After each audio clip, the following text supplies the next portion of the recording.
Yangi O'zbekiston bog'i 5 qavatli dom ko'rishingiz mumkin. Kadastrlari chiqqan, mashina qo'yish uchun avtoturargohlari bor, bolalar maydonchasi, stadion, hamma sharoitlari bor ekan. Toshkentning hozirgi paytdagi eng yaxshi lokatsiyalaridan bittasida turibmiz. Hurmatli obunachilar, birlamchi ipoteka va subsidiyaga uy qidirayotgan tanishlarimizga mana shu videoni ko'rsatasizlar. Hozir sizlarga bir xonali 37 kvadratli kvartira ko'rsatib beramiz.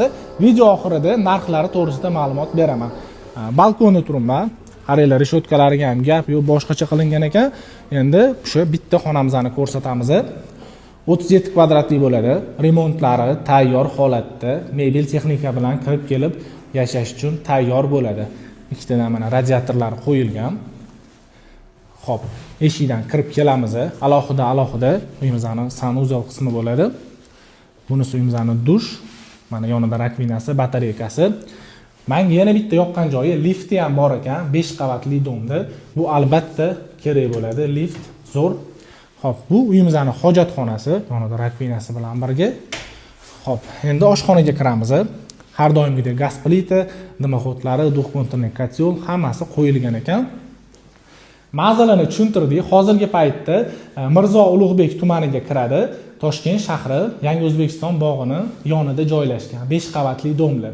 Bundan tashqari 2 xonali, 3 xonali kvartiralar ham bor. Keyingi videolarda albatta ko'rsatib beramiz. Mana shu bir xonali kvartirani 250 million boshlang'ich to'lov bilan birlamchi ipotekaga xarid qilsangiz bo'ladi. Dollarda aytadigan bo'lsa, 20.500 dollar atrofida bo'ladi o'rtoqlar. Kimga yoqqan bo'lsa, albatta tanishlarimizga videoni jo'natib qo'yamiz. Toshkentning hozirgi paytdagi yaxshi lokatsiyasi nima desa bo'ladi?